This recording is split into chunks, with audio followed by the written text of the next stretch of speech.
Ted from finance. Is there anyone else that can help me? I'm actually on my break for 5 more minutes, so if you want, just go ahead and have a seat and then I can help you. Okay, thank you.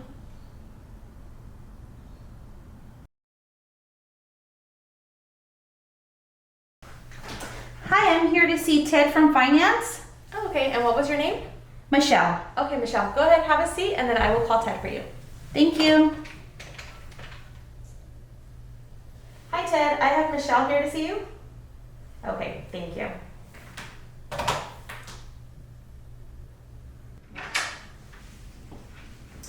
Hey, I'm here to cover you for your break. Okay, perfect. So she's actually here to see Ted. So Ted will be coming over here right now. Okay.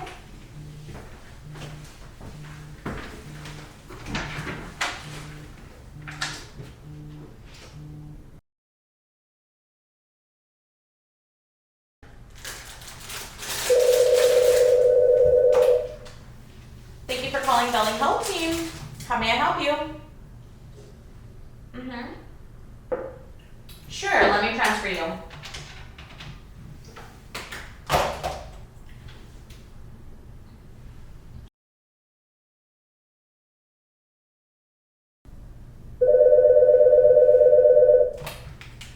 Hi, thank you for calling Belly Health Team. This is Melina. How may I help you? Oh, okay, yes, of course. Let me go ahead and transfer you. Hi, Cindy. I have a patient who is wanting to schedule an appointment. Yes, I will go ahead and transfer them now. Thank you.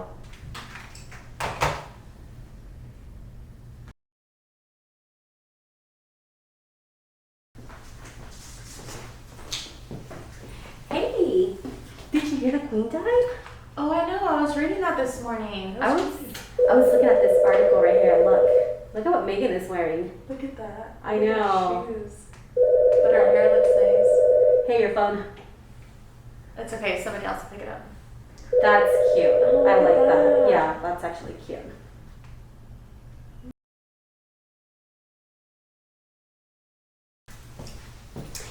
Hey, did you hear the queen died?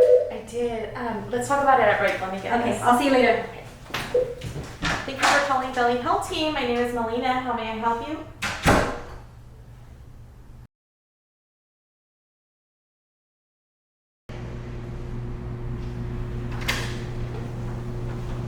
Maria?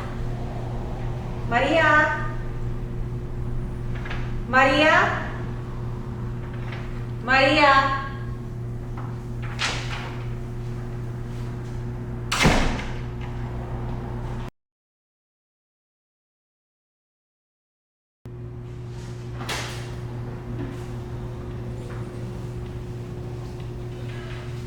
Hi, Maria. Are you ready? We're ready for you to talk.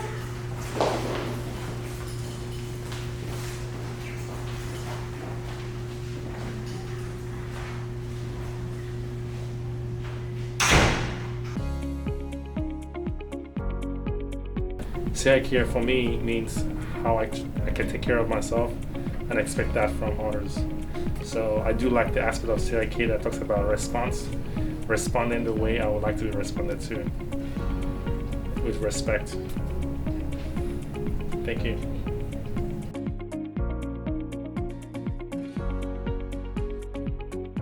Connect with compassion to me basically means putting yourself in the patient's shoes. So that way, if you're connecting with them over the phone, you're listening intently to them. If you're connecting with them in person, you're listening with eye contact and on every word that they're saying to you, so that way you can fully connect with them to see what it is that they need.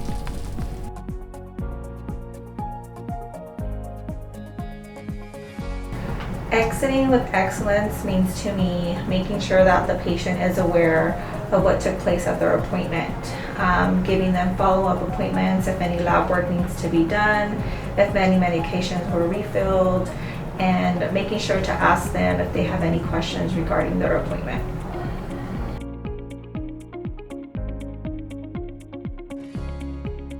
I think from the very get-go, when you enter an exam room, I think it's important to be able to recognize your patients and your patients' families, and be culturally sensitive. And I think that's a very important aspect of what we do, especially out here in the rural environment. We have a wide variety of cultures and people of different backgrounds, and it's important to keep that in mind when we're addressing anything in the exam room. It's important to be aware and to be knowledgeable as well, so that we do not accidentally offend anyone. And we also want to build that bridge with our patients so that they feel comfortable enough to ask us anything, so that we may address anything of concern. For example, I have many patients. As a pediatrician, of course, I see many infants. Many wear a bracelet of protection, or the pulsera de protección in the Hispanic community. We also see it among the Hmong community and many other cultures. It's important to be aware of what that bracelet stands for, and so we can recognize any safety issues. But it's important to build that bridge with that family so that they have that level of comfort, that when you are speaking about it, that you are not offending or being disrespectful of their culture and the reason why they're actually wearing it. So I think it's important to recognize first that, first of all, that they're happy to be there, and you're happy to check their baby and make sure everything's good. But it's important to address safety concerns. And having the knowledge and being aware of what that bracelet is for is the first step of building that bridge. Because as a pediatrician, we're always going to be looking out for safety issues, right? And any safety concerns that we can address to help with prevention of injury or harm. So I think it's important to be aware. And once you build that bridge of safety and comfort, then you can open that door to have that conversation with that family. And sometimes it's a simple, I noticed the bracelet of protection. Very common, and totally understand that. I even bring in my own culture, and that many cultures actually wear the bracelet of protection, and I totally understand that. We want to do anything we can for our babies. And then I let them know that sometimes, we have faced issues where sometimes the beads may contain lead, if they were from a foreign country, or that the beads may actually pop off and become a safety hazard for the baby. And so I make it a work in progress with the family to see if there's any way we can move that to the ankle, just for that level of safety, maybe a little more distance from the mouth, so that when they're teething, they're not biting on that bracelet and presenting a hazard for themselves. And I think parents really appreciate that it is addressed, because if you're uncomfortable to discuss something like that, one, it doesn't get discussed. Second, if you're worried about offending somebody, then that's a potential safety hazard for that child. And we never want to have that disparity that already exists in the rural communities and with persons of a second language, or with language barriers. We want to make sure that we bridge those gaps, which is really important to me. So first of all, recognizing that it is something that is very common and very normal, and you normalize it. And then you address the safety issues. And I have never been presented with an issue of moving a bracelet. I do understand and have been aware that, for example, in the Hmong community, which also have a protection bracelet, only an individual who is elder, who may have that authority to move that bracelet, is the one who can move the bracelet.